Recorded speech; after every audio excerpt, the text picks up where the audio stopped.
I'll be honest, I've not read the entirety of the Bible cover Bingo. And if you haven't read the Bible and you don't even know what the claims are, how are you rejecting it?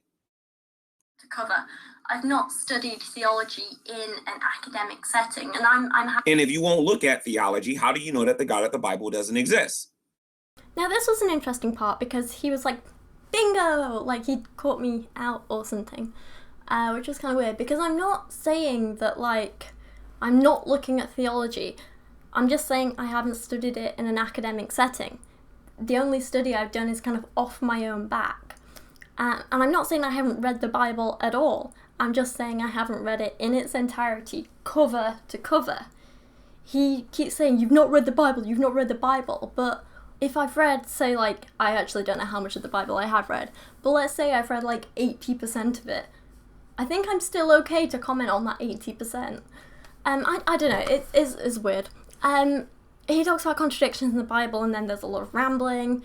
And you know, nothing wrong with rambling. I'm guilty of rambling too. But he claims this. Okay, in order to know that there's a contradiction in the Bible, you have to know what the claim is. If you haven't read the Bible, how do you know that there are contradictions in it? When you saying that you know that there are contradictions in the Bible, you've never read the Bible. You don't know what the claims are. So how do you know that there are contradictions in the Bible? I will tell you and every other atheist here on the internet, there are no contradictions in the Bible. And until your community produces just one, after you prove that you read the Bible, you know what the claims are, and you know that no one's been able to answer your so-called contradiction, then there are no contradictions. It is an intellectually dishonest thing to say that you never read the Bible and believe that there are contradictions in the Bible. You got to read the material before you can sit there and say there's contradictions in it. And that's kind of the thing. He keeps going back to this point, and he repeats it a lot for like 20 minutes. But the thing is, the only contradictions I am willing to talk about, and the only ones I do talk about in my videos, are the ones that I have read for myself. Like, I don't just pull things out of thin air or talk hypothetically. Like, I know I didn't give any examples in that video because I thought, it was a given that people realised there were contradictions in the Bible and I didn't really need to name any, but apparently not. So I'm just kind of going to talk about a couple off the top of my head of contradictions that I have found myself in reading bits of the Bible.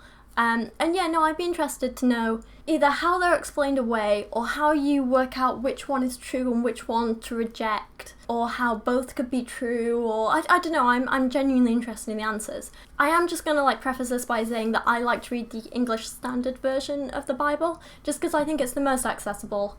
And I know some people prefer the King James Version and some people prefer other versions and translations, but the stuff that I'm going to be talking about here, these couple of examples, the translation doesn't really make that much of a difference, I don't think, so I don't think it's an issue here, if that makes sense, but if I'm wrong, feel free to correct me. So example number one would be, there are different stories for how Simon, who became Peter, became a disciple to Jesus. So in Matthew 4, there's a different story to the one in John 1. I'm just kind of wondering which one is the real story.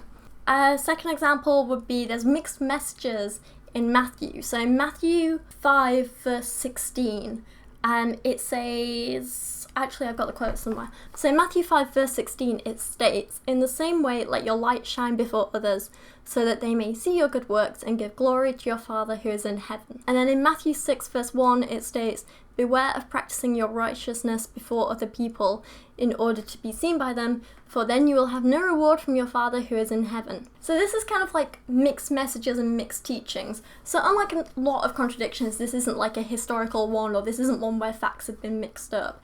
This is just one where they're literally teaching you two different things. So should you do good things in front of people or should you not? It's kind of a mixed message, and I kind of want to know, which one do you go with? Which one do you teach people? Which one do you tell people is the right one? Third example of a contradiction would be, how did Judas die?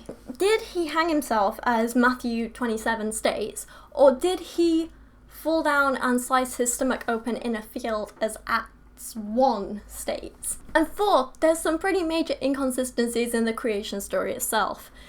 So I think if people have read the Bible, then Genesis, especially Genesis 1, is probably one of the ones that people have read the most. And there's some weird stuff in terms of like the order that things were apparently created in. So like in Genesis 1, it basically says, and I'm putting this very simply, God created plants, then animals, then humans. And then in Genesis 2, it claims that God created humans, and then animals, and then plants. So in what order was it? And then there's this other argument that says, oh, well, in Genesis 2, it's actually talking about domesticated animals and agricultural crops. So God made wild plants and wild animals, and then humans, and then domesticated animals, and then agricultural crops. But there's no mention of this in Genesis 1, so why not? And how do you get that interpretation that it's only, like, the agricultural stuff? Because it's not really clear.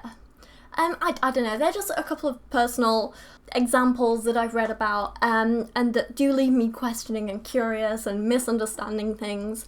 But there are plenty more. You can try and deny that they're there, but it's wrong.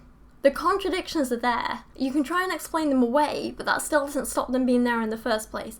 I'm genuinely curious as to how you decide which is correct and which to ignore. How do you do that? Next up, G-Man asked me this pretty interesting question. Saying that people should only use one source to form their opinions, that's the big issue. That's not encouraging people to think for themselves. That's just indoctrination. As simple as that. Yeah. Oh, indoctrination. I totally agree with you there.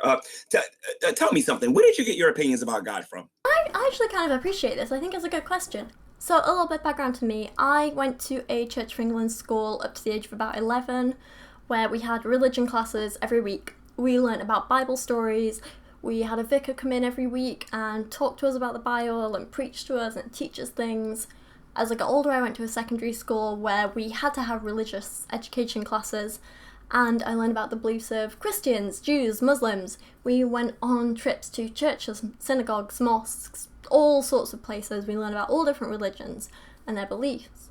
As I went to uni, I started to read bits of the actual Bible and bits of the Quran, and I'm still working on that one because the Quran's a tough one. There's a lot of translations and stuff there, so it's a bit difficult to get my head around, but I'm working on it. And yeah, over the years I've had friends who are Christians, Muslims, Jehovah's Witnesses, Quakers, Buddhists, all sorts of people from all sorts of incredible backgrounds. I sat through some church services at the Christian church that my brother and sister-in-law go to. I've spoken to them a little bit about religion. I've spoken to people from their church. I watch a lot of atheist and religious YouTubers. I read a lot of books and blog posts and articles on this kind of stuff. I particularly like the Bible Project channel for learning about like the actual content of the Bible. They're really nice videos, and my Christian sister-in-law was actually the one who she posted about it on Facebook, and I started watching, and they're pretty interesting videos. So yeah, no, a whole range of sources. I don't think it's good to just listen to atheists or just listen to religious people. I try and get lots of perspectives and take everything into account and form my own opinions and so on. But yeah, good question. Where did you get your opinions about contradictions in the Bible? Are you going to tell me that you read the Bible and now you believe that all these contradictions are there, and that you never went to a pastor, or you never went to a deacon, or you never went to somebody like a Sunday school teacher and had them teach you why there are not contradictions in the Bible? Okay, I kind of take it back. He just made a lot of assumptions about me and they're all wrong. Yeah. Thanks for that. We also go into the Bible and we read it objectively. We're not going in there looking for flaws. We're reading our Bible looking to learn. No disrespect, but why would I want to listen to an atheist about the Bible? Now, that seems like a really bizarre thing to say. Like, why would I want to listen to an atheist about the Bible? It seems quite narrow-minded to me. I mean, just off the top of my head, how about perhaps to hear from someone who's read the same books as you and interpreted them differently? Like, me and my sister always share books, like fiction books and non-fiction books and things like that, and after we swap them, we'll talk about them and say, what did you think of this? And we'll discuss them and share ideas. And that's exactly what you can do with the Bible as well. Perhaps you just want to try and understand how other people think. Perhaps you want to hear their arguments and their reasons and their ideas so that you can strengthen your own arguments, or adapt your own arguments, or change your own arguments, or refute their arguments. Perhaps you just want to learn that even if you don't agree with everything someone says, you might still have some things in common, or they might have some interesting points you've never thought of before. Why would you want to listen to an atheist about the Bible is the exact same reason I watch videos by theists.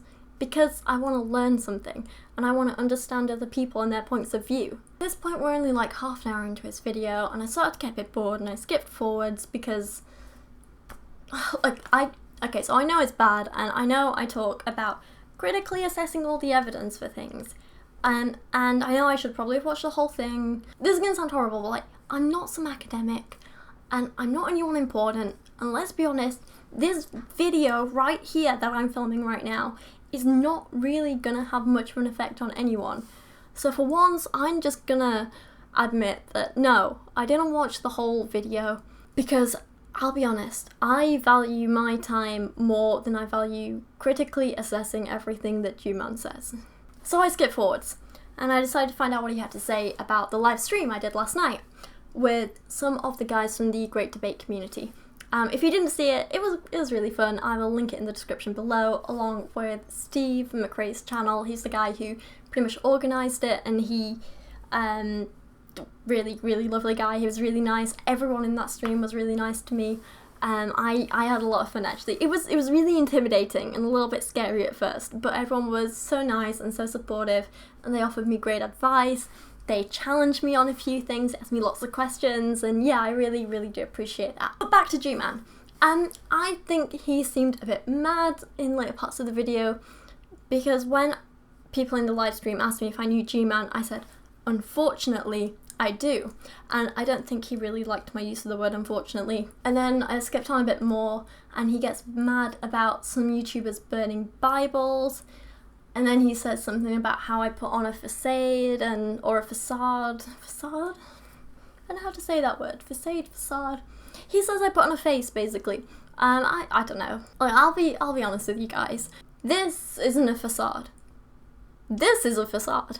Step 1 is to adopt a thoroughly condescending tone. And don't forget your glasses and winged eyeliner to make sure you look smart, but remind people that you're not like the other girls. No, but this is just me being me. I make these videos almost every day, and I do kind of put a big chunk of my life online. I blog, I post a lot of photos, I make videos, I tweet a lot. It would be impossible for me to pretend to be someone I'm not for this amount of time. God, it would be exhausting, wouldn't it? I'm more than happy to admit my faults. I'm more than happy to admit that I screw up sometimes, and I'm more than happy to admit that I'm just a regular person who's working on trying to be a good person and working on trying to learn things from other people and hopefully have some kind of positive influence on helping people somewhere, maybe. I don't know. I'm also happy to admit that I'm not really that big on drama, which is why I don't really want to get into too much of like a back and forth thing with someone like G-Man. That's not really my style. I just thought, I don't know, he took 2 hours of his time to do this live stream, kind of in response to me, I think. So I thought the least I could do was kind of watch what he did, and I thought then that raised some interesting points that I'd like to talk about, and yeah, I don't know, I'm rambling now. Like I said earlier, I do this sometimes, I ramble. But in summary, I'm not a perfect person, but I try and be pretty honest with you guys, because I don't have the energy to try and pretend to be someone I'm not. As a YouTuber who makes videos and sometimes makes response videos and stuff, yeah, no, I try and give respect where respect is due, and I do criticise, or I think some criticism is due, but ultimately it's mostly all my opinion, except when I talk about science stuff, which is science and fact and not opinion. Rambling again. Oh, anyway, yeah, there we go. They're my thoughts. That's the kind of response to G-Man. Like I say, I don't want to get too much into like a back and forth with him, but for the rest of you watching, I'd just kind of like to hear your thoughts on some of his comments on evolution, some of my comments on evolution, what you think about the whole proof of God type of thing, who has the burden of proof, what would be evidence of a God, and so on. Yeah, I don't know, let me know your thoughts down in the comments below. And as Dan has kept reminding me, please subscribe if you'd like to see more videos from me, because it makes me very happy and gives me a warm, fuzzy feeling in my tummy. Just like chocolate, and puppies, and stuffed animals. A lot of things make me happy. But if you've made it through this far, thank you so much for watching. I really do appreciate it. And I'll see you again soon.